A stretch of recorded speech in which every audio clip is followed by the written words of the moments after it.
Bismillahirrahmanirrahim. Assalamualaikum warahmatullahi wabarakatuh. Walhamdulillahi hamdan katsiran thayyiban mubarakan fih kama yuhibbu rabbuna wa yarda. Ashhadu an la ilaha illallah wahdahu la syarikalah wa ashhadu anna Muhammadan abduhu wa rasuluh sallallahu alaihi wa ala alihi wa ashabihi wa man tabi'ahum bi ihsanin ila yaumiddin. Amma ba'd. Ikhwanna fiddin, a'azzani Allah wa iyyakum. Kita tentunya masih dengan kitab Aqidatus Salaf Ashabul Hadis oleh Al-Imam Abu Uthman As-Sabuni rahimana wa rahimahullah.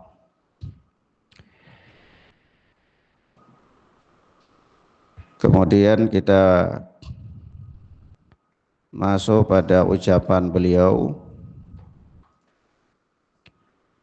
Berkata Al-Imam As-Sabuni rahimana wa rahimahullah,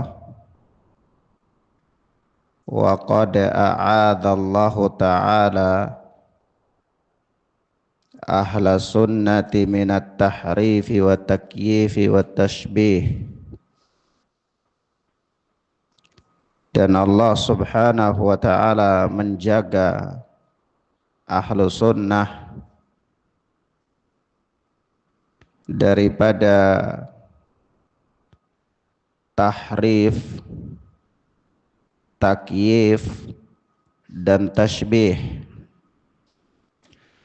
Tahrif itu memalingkan makna. Demikian pula takyif itu bertanya tentang bagaimana bentuknya. Adapun tashbih adalah menyerupakan Allah atau sifat-sifat Allah dengan makhluknya. Dan ini adalah merupakan istilah-istilah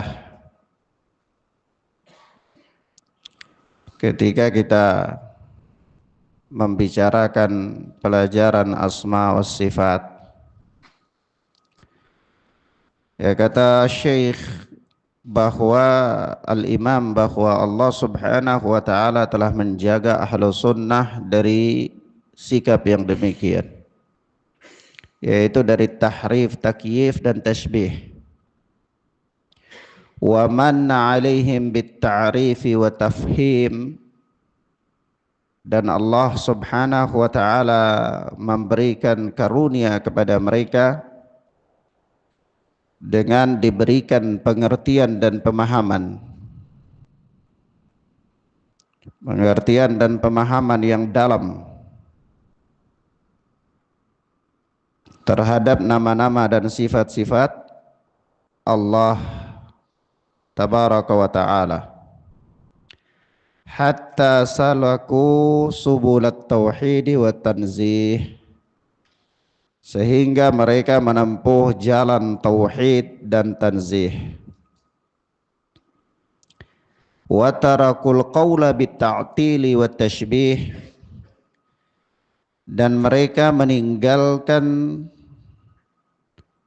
pemahaman ta'til. Ta'til yaitu mengosongkan atau meniadakan nama-nama dan sifat-sifat Allah. Wa tashbih, yaitu mereka meninggalkan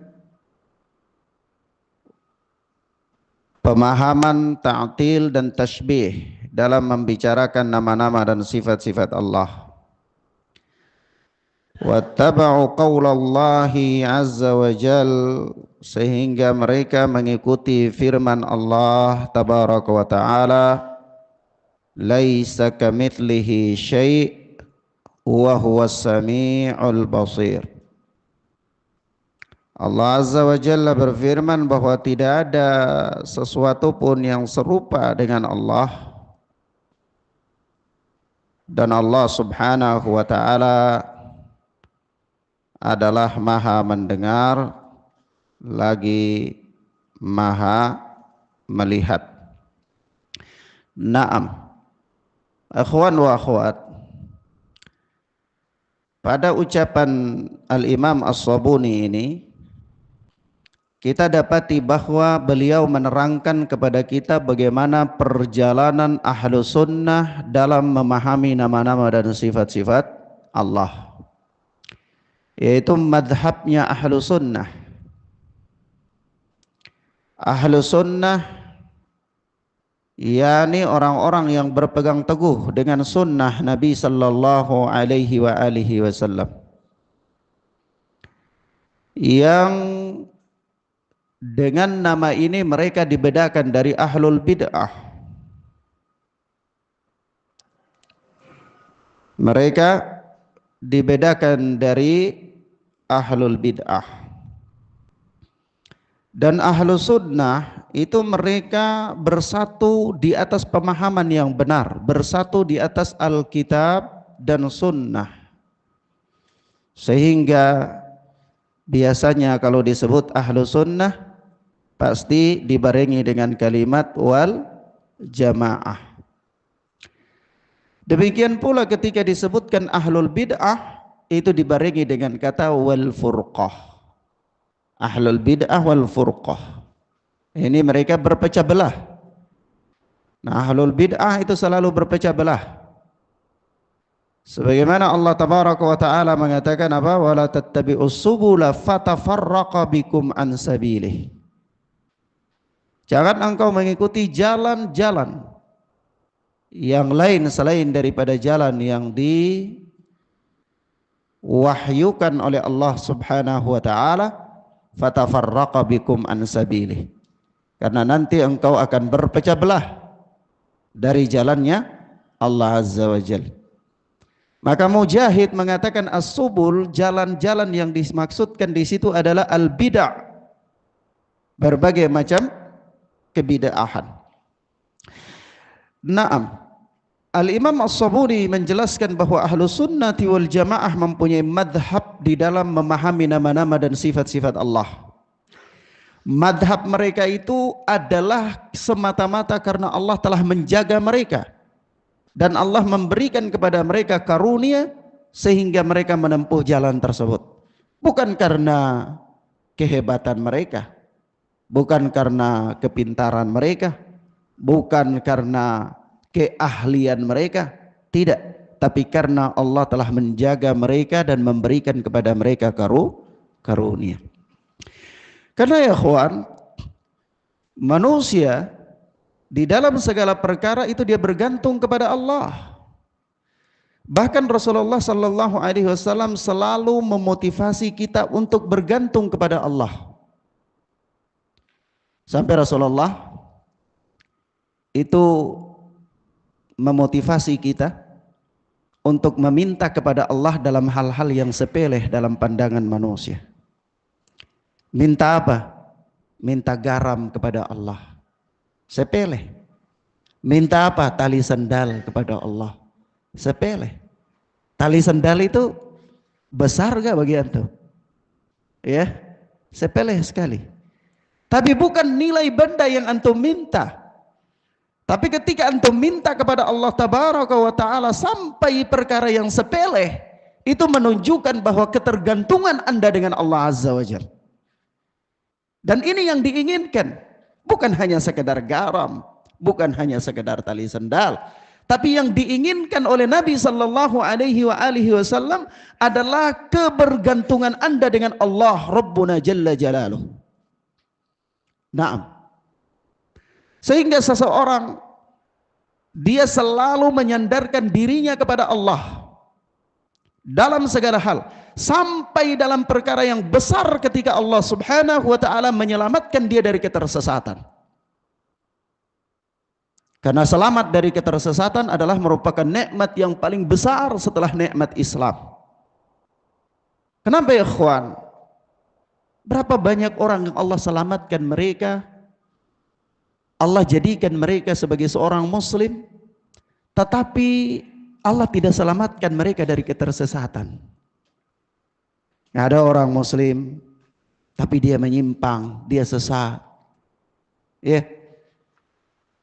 Tapi sungguh luar biasa ketika Allah Subhanahu wa taala menjadikan seseorang itu muslim, lalu Allah selamatkan dia dari ketersesatan, yaitu Allah jadikan dia sebagai seorang ahlu sunnah, seseorang yang menempuh jalan yang telah ditempuh oleh Rasulullah sallallahu alaihi wasallam dan para sahabatnya ridwanullahi alaihim ajma'in. Dia menempuh jalan yang Allah Subhanahu wa taala telah mengatakan kepada kita di dalam ayatnya, man yushakikir rasula min ba'di ma tabayyana lahul huda. Barang siapa yang mendurhakai rasulnya setelah jelas baginya penjelasan, wa yattabi ghaira sabilil mu'minin, dan dia mengikuti jalan selain daripada jalan orang-orang mukmin, jalan para sahabat ridwanullahi alaihim ajmain. Allah Subhanahu wa taala memberikan ancaman kepada orang-orang yang menyelisihi jalan mereka, yaitu apa? Nuwallihi ma tawalla wa nuslihi jahannam. Dua ancaman besar, yaitu kami berikan dia leluasa, lezat, nikmat di atas penyimpangannya itu, sehingga semakin menyimpang semakin asik, lalu terakhirnya wa nuslihi jahannam, kami masukkan dia ke dalam jahannam, wa sa'at masirah, dan jahannam itu adalah sejelek-jeleknya tempat kembali, kata Allah Azza wa Jalla. Maka ini adalah karunia.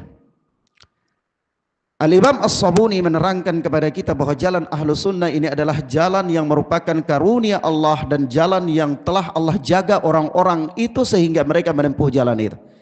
Kalaulah Allah tidak menjaga kita, maka tidak mungkin kita menempuh jalan yang telah ditempuh oleh para ashabul hadis. Kalaulah Allah Subhanahu wa taala tidak memberikan karunia kepada kita, maka kita tidak akan mampu memahami dengan pemahaman yang baik, terkhususnya di dalam bab yang mulia ini, yaitu bab nama-nama dan sifat-sifat Allah Azza wa Jalla. Kemudian sehingga mereka menempuh jalan tauhid wa tanzih, jalan tauhid, jalan mengesahkan Allah, mengesahkan Allah dalam nama-nama dan sifat-sifat Allah dalam bab ini. Tetapi ahlu sunnah menempuh jalan tauhid dalam semua perkara, baik dalam rububiyah Allah maupun uluhiyah Allah ataupun nama-nama dan sifat-sifat Allah. Semuanya ahlu sunnah mentauhidkan Allah di situ. Ahlu sunnah mengatakan, meyakini bahwa tidak ada manusia, tidak ada makhluk yang bisa memberikan rizki kepada manusia selain daripada Allah. Ahlu sunnah meyakini bahwa yang menghidupkan dan yang mematikan itu hanyalah Allah. Tidak ada satu makhluk pun selain Allah yang mampu melakukan itu. Dalam rububiyah Allah, mereka mentauhidkan Allah. Dalam uluhiyah Allah demikian pula ahlu sunnah meyakini bahwa hanya Allah Rabbuna Jalla Jalaluh, satu-satunya sesembahan yang berhak diibadahi. Tidak ada sesembahan yang berhak diibadahi selain daripada Allah Tabaraka wa Ta'ala yang beristiwa di arasy. Ahlu sunnah mentauhidkan Allah di situ. Nah, Allah Subhanahu wa Ta'ala mengatakan bahwa apa? Qul huwallahu ahad, Allahus samad, lam yalid walam yulad walam yakul lahu kufuwan ahad.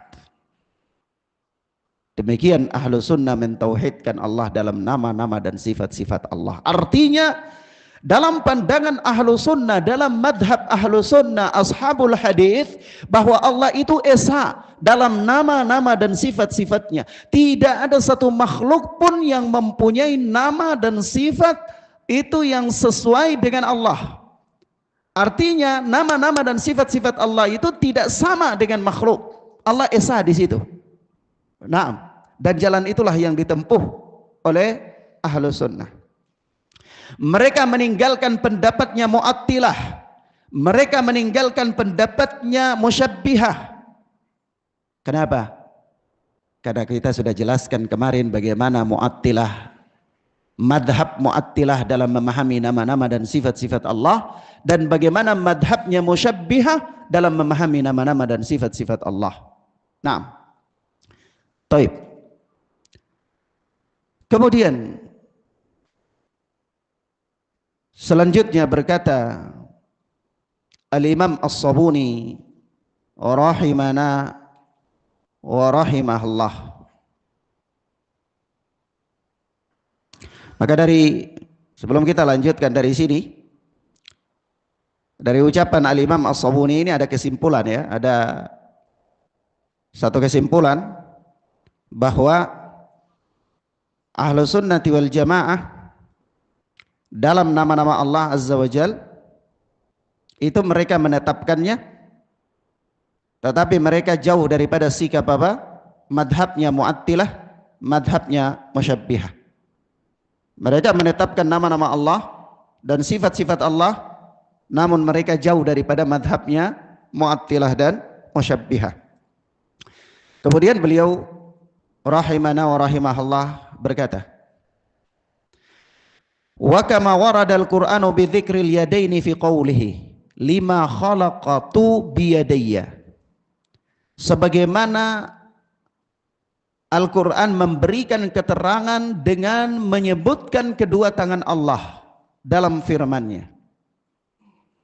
Lima khalaqatu biyadayya, yaitu dalam firman Allah, ya iblis ma mana'aka an tasjuda lima khalaqatu biyadayya. Ya, di sini sisi pendalilannya Allah menyebutkan bahwa Allah itu mempunyai kedua tangan, khalaqatu biyadayya, yang telah aku ciptakan dengan kedua tanganku. Wa qawlihi, dan juga firman Allah Subhanahu wa taala, bal yadahu mabsutatani yunfiku kaifa yasha. Dan kedua tangan Allah Subhanahu wa taala itu terbuka, Allah memberikan nafkah, rizki kepada siapa yang Allah kehendaki, kaifa yasha, sebagaimanapun Allah kehendaki.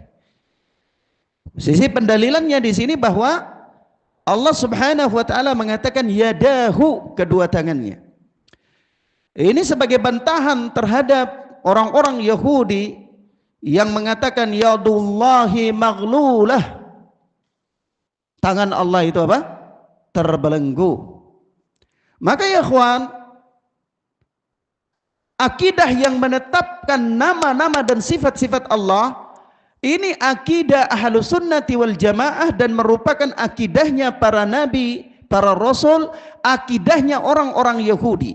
Orang-orang Yahudi bahkan mereka tidak mengingkari sifat Allah yang namanya tangan, sehingga mereka mengatakan yadullahi maghlulah, tangan Allah apa? Terbelenggu. Iya. Yahudi mengingkarinya apa tidak? Tidak mengingkari. Hatta Yahudi ya ikhwan, Yahudi tidak mengingkari bahwa Allah itu mempunyai tangan. Dan mereka mengatakan apa? Yadullahi maghlulah, tangan Allah terbelenggu. Lalu Allah bantah mereka. Allah bantah mereka. Sehingga Allah mengatakan kepada kita bahwasanya bal yadahu mabsutatan yunfiku kaifa yasha. Kedua tangan Allah itu selalu terbuka, dan Allah memberikan karunia bagaimanapun Allah kehendaki. Nah, mafhum ya ikhwan? Baik. Kemudian kata al-Imam, waradatil akhbaru sihahu an Rasulillah sallallahu alaihi wasallam bi dzikril yad. Ya, di sini ada pembahasan, nanti kita sebutkan. Dan juga sebagaimana hadis-hadis yang sahih dari Rasulullah sallallahu alaihi wasallam telah menerangkan kepada kita bi dzikril yad, dengan menyebutkan tangan bagi Allah. Ka khabari muhajjati Musa Adam, sebagaimana dalam hadis tentang Musa mendebati Adam. Musa berdebat dengan Adam alaihi wassalatu wassalam. Musa berdebat dengan Nabi Allah Adam alaihi salatu wassalam. Wa qawlihi lahu, yaitu ketika Musa berkata kepada Adam alaihi salatu wassalam, khalaqakallahu biyadihi, Allah telah menciptakan engkau dengan tangannya, wa asjadalaka malaikatahu, dan Allah membuat malaikat itu sujud kepada engkau. Pertanyaannya, Nabi Allah Adam meyakini bahwa Allah punya tangan enggak? Hah? Punya. Dari mana? Ketika Nabi Allah Musa meyakini bahwa Allah mempunyai tangan enggak? Yakin. Dari mana? Ketika Musa berdebat dengan Adam alaihi wassalatu wassalam, itu Nabi Allah Musa katakan kepada Adam bahwa khalaqakallahu biyadihi, Allah telah menciptakan engkau dengan tangannya. Nabi Musa yakin enggak? Yakin. Iya. Nah, keyakinan ini ada di dalam Taurat. Keyakinan ini ada di dalam Taurat karena Musa alaihi salatu wassalam membawa ajaran apa?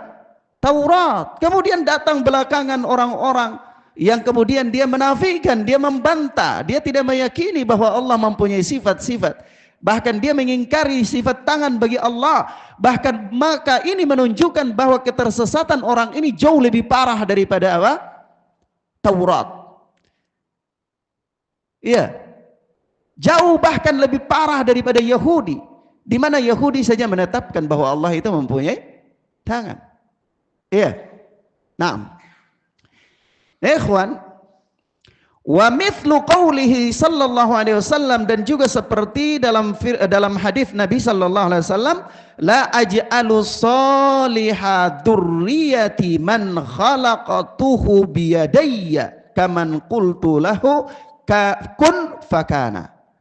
Nah, ini juga hadis nanti kita sebutkan ya. Memang hadis ini ada perdebatan para ulama dalam mengkritik sanadnya. Itu apa? La aj'alu, ketika Rasulullah sallallahu alaihi wasallam menginformasikan kepada kita bahwa Allah Subhanahu wa taala itu berfirman, la aj'alu salihah dzurriyyati man khalaqatuhu biyadayya kaman qultu lahu kun fakana. Aku tidak akan menjadikan ya orang yang lebih saleh daripada anak cucu dari orang yang telah aku ciptakan dengan kedua tanganku sendiri, kaman qultu lahu, sebagaimana kepada orang yang aku berkata kepadanya kun fakana, jadi makalah jadilah dia. Ini tentang apa? Tentang malaikat ya. Yaitu ketika apa namanya? Malaikat itu dia meminta kepada Allah Subhanahu wa taala, di mana dia katakan bahwa apa namanya? Ya Allah, Engkau telah menciptakan Adam dengan tanganmu, kemudian Engkau telah memberikan kepada mereka kenikmatan demikian dan demikian. Engkau telah menghiasi pula surga kepada dunia itu kepada mereka dan seterusnya, maka biarkanlah akhirat untuk kami, surga untuk kami. Ya, permintaan malaikat kepada Allah Subhanahu wa ta'ala. Maka apa? Allah Azza wa Jalla mengatakan di sini dalam hadis, la aj'alu salihah dzurriyyati man khalaqtuhu biyadayya kaman qultu lahu kun fakana.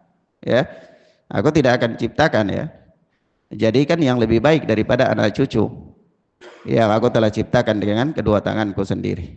Ya. Jadi bahwa dari nas ini dan nas-nas yang semisal dengan ini, para ulama berselisih pendapat antara malaikat dan manusia itu siapa yang lebih mulia. Iya, siapa yang lebih mulia? Ya, antara malaikat dan para nabi dan para ulama, orang-orang saleh, mana yang lebih mulia? Nah, ini syahidnya, pendalilannya bahwa Allah tidak akan menciptakan yang lebih baik daripada anak cucu yang aku ciptakan dengan kedua tanganku sendiri. Anak cucu dari makhluk yang aku ciptakan dengan kedua tangan itu siapa yang Allah ciptakan dengan kedua tangan? Manusia. Kalau Allah ciptakan malaikat dengan apa? Kun fakana. Allah firmankan jadilah, maka jadilah malaikat. Di sini menjadi pendalilan ya. Nah, baik. Tapi itu bukan bahasan kita. Ya, anak-anak ingin bahaskan di sini adalah apa yang menjadi sisi pendalilan bahwa Allah Subhanahu wa taala di sini mengatakan makhluk yang aku ciptakan dengan kedua tanganku sendiri. Allah menetapkan itu. Kemudian kata Imam As-Sabuni, kita bacakan lagi satu hadis baru nanti kita jelaskan. Wa qaulihi sallallahu alaihi wasallam, dan juga sabda Nabi sallallahu alaihi wasallam, khalaqallahul firdausa biyadihi. Allah Subhanahu wa taala menciptakan surga Firdaus dengan tangannya. Allah menciptakan surga Firdaus dengan apa? Tangannya. Nas-nas ini semua menetapkan bagi Allah bahwa Allah itu mempunyai apa ya, ikhwan? Mempunyai tangan. Baik. Kita lihat di sini yang paling apa namanya? Mendasar bagi kita ketika Allah Subhanahu wa taala di dalam berbagai macam nas, yaitu Al-Qur'an maupun As-Sunnah, menetapkan bagi kita, kepada kita, bahwa Allah Subhanahu wa taala mempunyai tangan, maka kita katakan Rasulullah sallallahu alaihi wasallam itu diutus oleh Allah untuk apa ya, kawan? Untuk menjelaskan kepada umat ini perkara agama sedetail-detailnya. Untuk apa? Untuk menyelamatkan mereka baik di dunia maupun di akhirat. Allah Subhanahu wa taala mengatakan fungsi Rasulullah itu di dalam ayatnya. Banyak ayat, di antaranya surat An-Nahl ayat 44.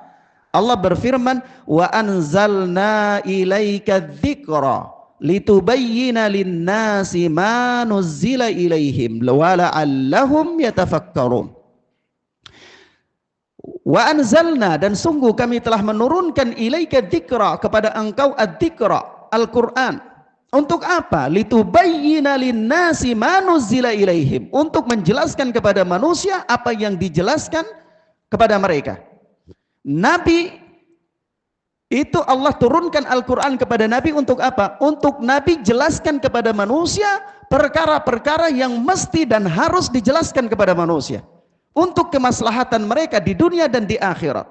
Sehingga Rasulullah dalam hadis lain mengatakan, ma baqiya syai'un yuqarribu minal jannah wa yuba'idu minan nar illa wa qad buyyina lakum.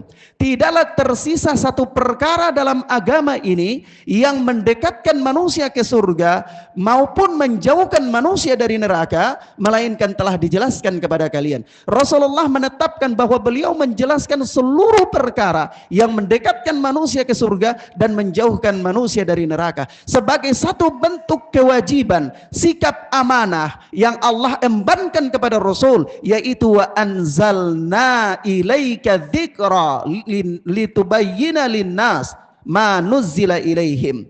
Kami menurunkan kepada engkau Al-Quran supaya engkau jelaskan kepada manusia apa-apa yang harus engkau jelaskan kepada mereka, wala'allahum yatafakkarun, agar mereka itu berpikir.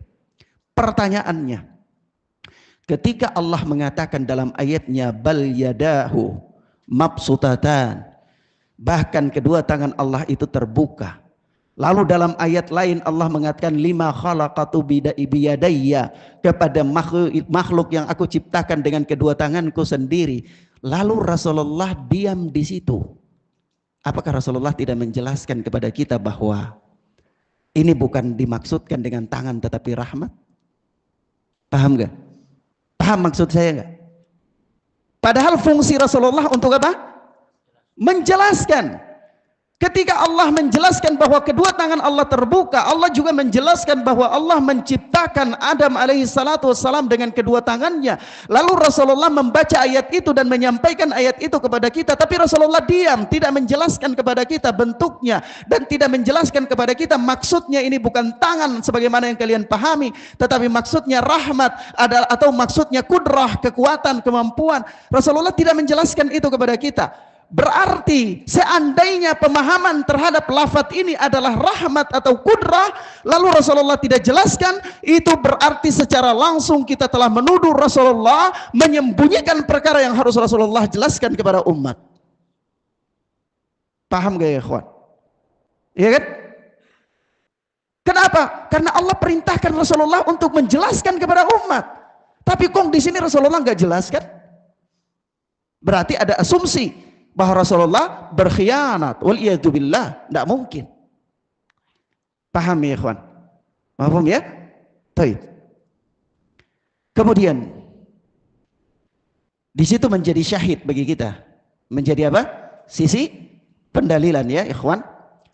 Adapun hadis tentang apa namanya?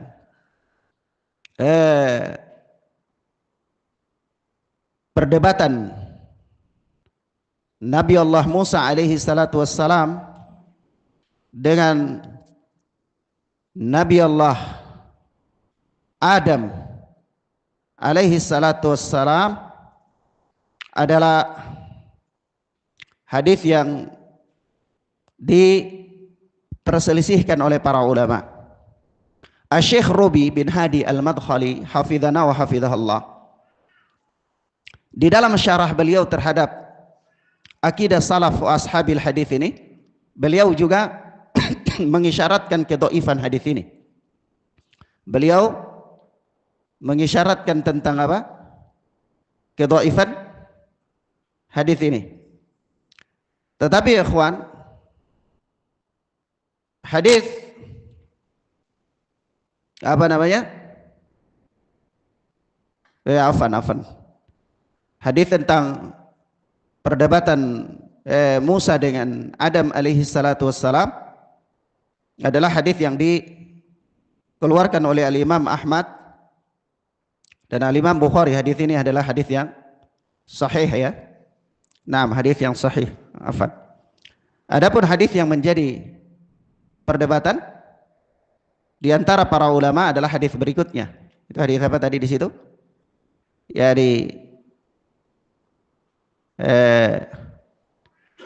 la aj'alu salihah dzurriyyati man khalaqtuhu biyadayya kaman qultu lahu kun fakana. Ya itu hadis itu. Ya. Nah, hadis tersebut. Nah, hadis ini adalah hadis yang diperselisihkan oleh para ulama. Syekh Rabi dalam syarahnya ini juga beliau mengisyaratkan tentang kedhaifannya. Al-Alama Albani rahimahullah juga mengatakan hadis ini dhaif. Ya. Namun ketika kita melihat hadis ini ikhwan, kalau disandarkan kepada Nabi memang dia dhaif karena dia punya beberapa jalan periwayatan dan dia diriwayatkan dari beberapa sahabat, di antaranya Abdullah bin Amr, kemudian Abdullah bin Umar juga, tetapi semuanya tidak luput dari kedhaifan. Semuanya tidak luput dari kedhaifan. Sehingga kalau disandarkan kepada Nabi maka ini hadis yang dhaif.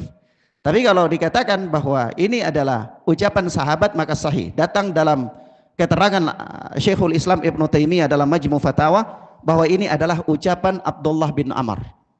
Ini ucapan Abdullah bin Amr. Ada yang mengatakan juga ini ucapan Abdullah bin Umar. Jadi dua-dua kalau disandarkan kepada ucapan sahabat maka ini sahih. Kalau disandarkan kepada Nabi maka dia dhaif. Nah, mafhum ya ikhwan? Paham ya? Baik. Sebab itu Al-Alama Albani mendhaifkan hadis ini, disandarkan kepada Nabi. Kalau di Ibnu Taimiyah menyandarkan ucapan ini kepada sahabat itu sahih. Dia mauquf. Dia apa? Mauquf. Mauquf itu apa ya, ikhwan? Hadis yang terputus di sahabat, atau dengan kata lain dia merupakan pendapat sahabat. Nah, baik. Kemudian begitu juga apa? Khalaqallahul firdausa biyadihi. Allah menciptakan surga Firdaus dengan tangannya Allah Azza wa Jalla. Hadis ini apa diperselisihkan juga. Tetapi kalau datang dalam lafaz ini adalah dia mursal. Diriwayatkan oleh Imam Al-Baihaqi dari jalan Abdullah bin Harith. Dan Al-Imam Al-Baihaqi menganggap hadis ini mursal, cacat karena mursal. Nah, namun ada hadis lain yang menjadi syahid. Ada hadis lain yang menjadi syahid, yaitu hadis yang ketika Musa alaihi salatu wassalam bertanya kepada Allah tentang penduduk surga yang paling rendah tempatnya.